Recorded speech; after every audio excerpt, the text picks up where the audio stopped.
Around a year or so ago, I was shopping at one of my local thrift stores and I came across this. This is a Casio SA-5 keyboard. I didn't know anything about it, but I was intrigued. It said it had 100 different sounds in here, so I went to try it out. I scoured around the thrift store and eventually found a power outlet, and I plugged it in and it worked. But I was disappointed with how it sounded. The speakers on here are crap. They sounded awful.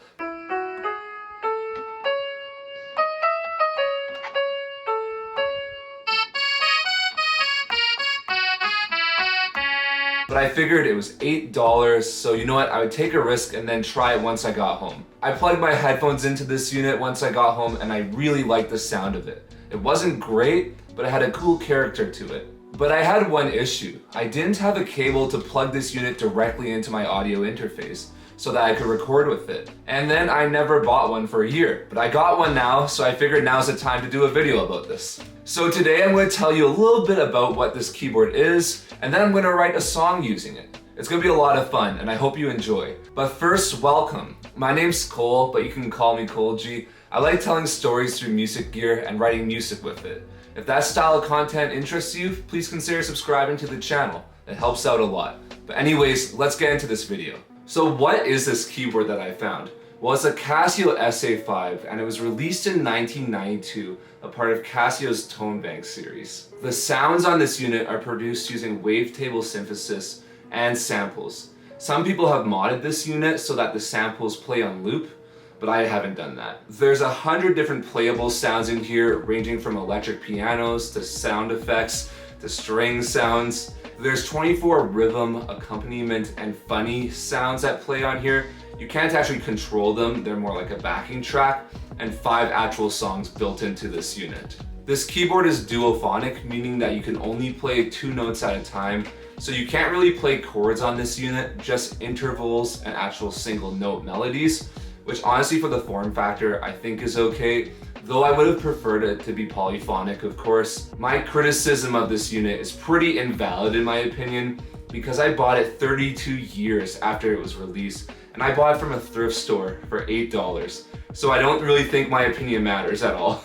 My biggest grievance with this unit is the actual keys themselves. It feels really bad to play, and you have to adjust how you play to this unit, so if you want a note to be on time, sometimes you have to play early. It's weird, and you would only really understand what I mean if you played a keyboard like this. Speaking on the actual quality of the build of this unit, it's really terribly built. It's so flimsy, I'm sure I could break it in half if I wanted to. But this wasn't meant for professional musicians. This was meant for the consumer market, so I don't really think the build quality matters that much, honestly. But grievances aside, the reason why I bought this unit was because I wanted to get that 90s Casio sound.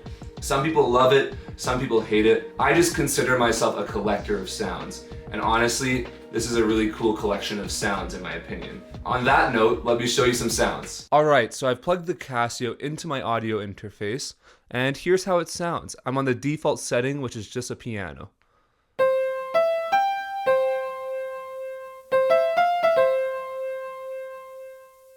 It honestly doesn't sound bad. It definitely has a retro flavor to it, but it does have a bit of a high-end fizziness. This is electric piano.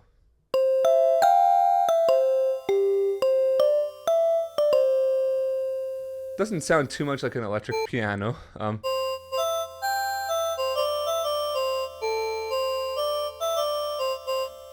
I didn't mention it before, but there's 4 different sounds to each sound.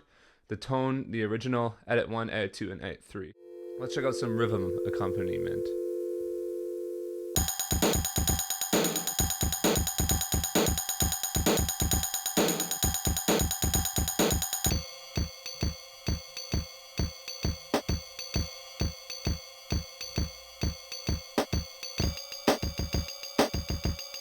I like that one. So as you might be able to tell, it's not the best sounding synth in the world, and I would not recommend this to someone who's trying to get accurate string samples, because like, let's listen to this. That doesn't sound like a real string, but it sounds like a cool synth string. So the sounds in here are very much of the time. But that's kind of the charm of it. You don't get the pristine, clean synth sounds in plugins or even like better units. You get stuff that's a little bit dirty, a little bit raw, that you can really tweak with plugins.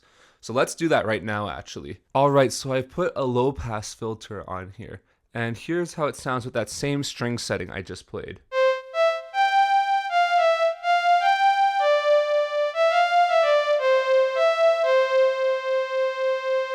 Sounds a lot better. What if we go back to that piano?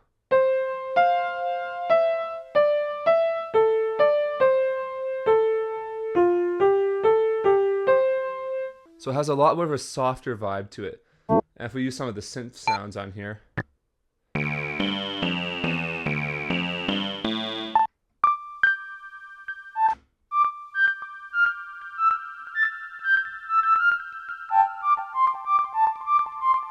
It sounds pretty cool. Now what I'm going to try and do is utilize as many sounds as possible from this keyboard to write a song. All right, let's go. All right, it's time now to write a song using the Casio SA-5. I have it plugged into Logic, and yeah, we're just going to work with some ideas here. When I was messing around with the unit, I found a drum loop that I really liked, and it goes like this. See if I can actually play it.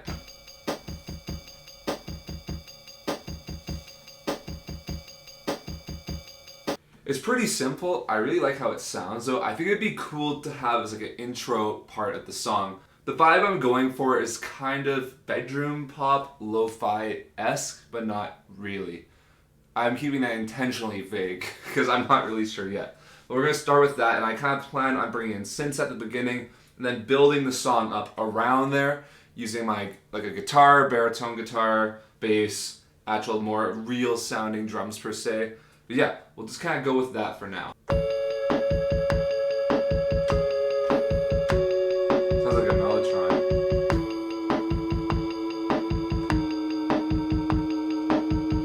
One thing that's super annoying about this keyboard that actually drives me crazy about it is that you have to almost press early to get the note on time.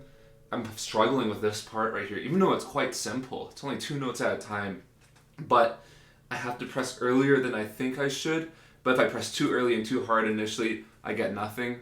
So it's kind of like I have to find this like middle ground that's really annoying. I'm going to try to put some effects on this. I'm going to pitch it down and put some EQ on it just to take off some of the high end.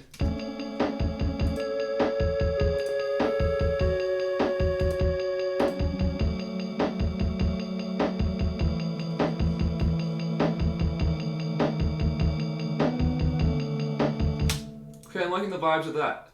Let's move on to the next part.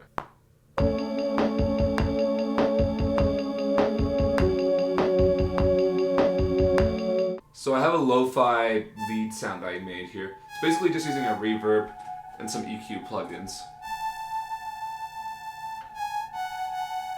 I'm going to try to lay down something on top of this. I'm not going to have it the whole time, but just near the end.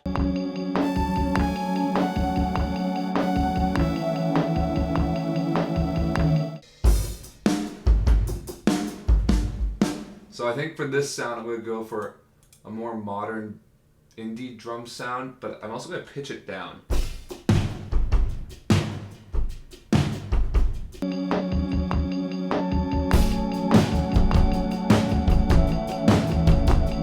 I want the drum grooves to be super simple in this song, so I'm basically looping what I just recorded throughout the whole verse until the chorus section, because I don't need anything crazy. I just want it to be chill and let the synths and then eventually the guitar and bass carry the track.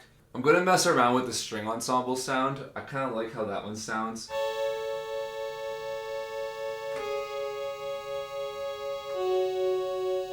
But I'm going to put some effects on it here.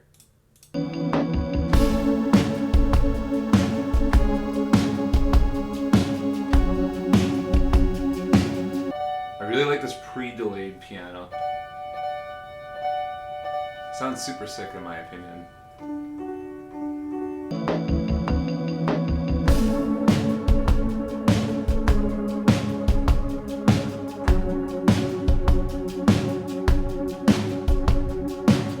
So before I move on to the chorus, I want to lay down a drum groove, but it's going to be pretty similar to what I've been doing already.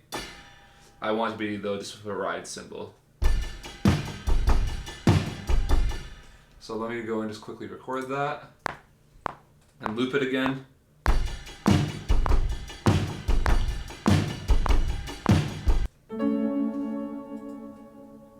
I'm gonna change the chords.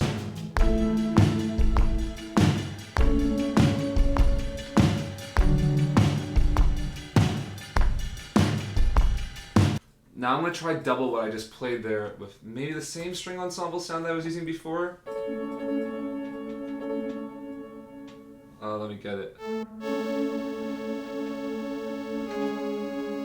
Back.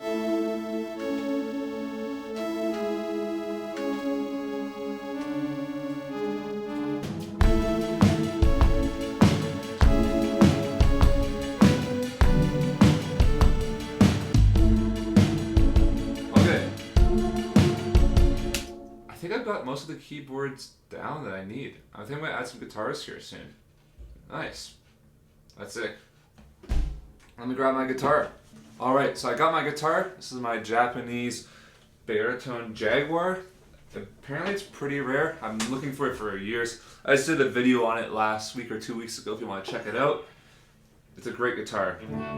So I'm going to try unleash my Ariel Posen.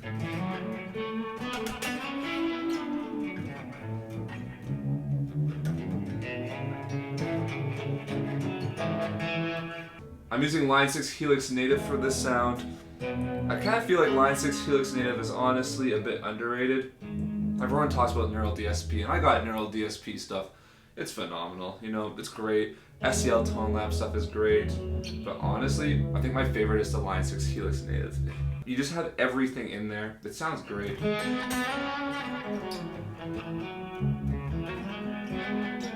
I have a Kemper that's just sitting right over there because 90% of the time I honestly use Helix Native. It's great. I love Line 6. Line 6, please sponsor me.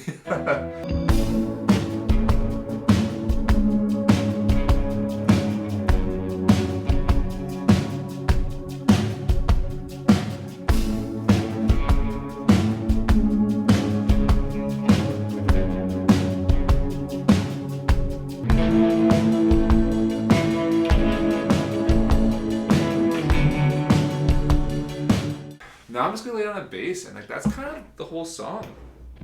This went really well. And I want the bass to be very simple, just kind of driving.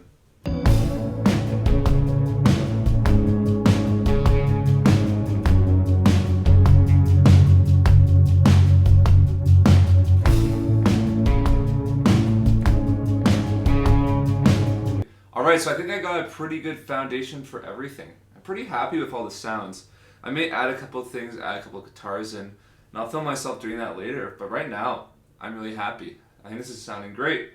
So yeah, I'm going to mix it, and now you will hear the final version.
So you've now heard how the Casio SA-5 sounds in the context and not in the context of a song. You know a little bit about the history of it, and you know how I found it. So now I have to answer the ultimate question. Is this thrift store trash or treasure? And it's 100% treasure in my opinion. I absolutely love this keyboard. Even though there are some shortcomings, like it being duophonic and the keys feeling awful, I love the sounds in here. They have such a unique characteristic to them. I just think it's really great. It really brings me that Casio sound I was looking for. I also found it for $8, so I think it immediately qualifies as treasure just for that price. I've seen these go for upwards of $50 on Reverb, and honestly, I don't think it's really worth it. It's a cool keyboard, but it's a bit of a novelty in my opinion. But I can't tell you how to spend your money. If you like how it sounds from this video and you want to buy one and spend $50, go for it. If you don't, that's cool as well. I actually do plan on sampling all the sounds in this unit and turning it into a sample pack with affected and dry sounds, so be on the lookout for that in the next few months. But that's it for the first episode of Thrift Store Trash or Treasure, or whatever I end up calling this series. Now I want to hear from you though. What's your best thrift store find? Music gear or not music gear? Let me know in the comments down below. And if you had the Casio SA-5, what do you think of it? But anyways, thank you so much for watching this video. If you enjoyed it, please consider liking it and subscribing to the channel. It really helps out a lot. My name's Kolji, and I'll see you in the next one.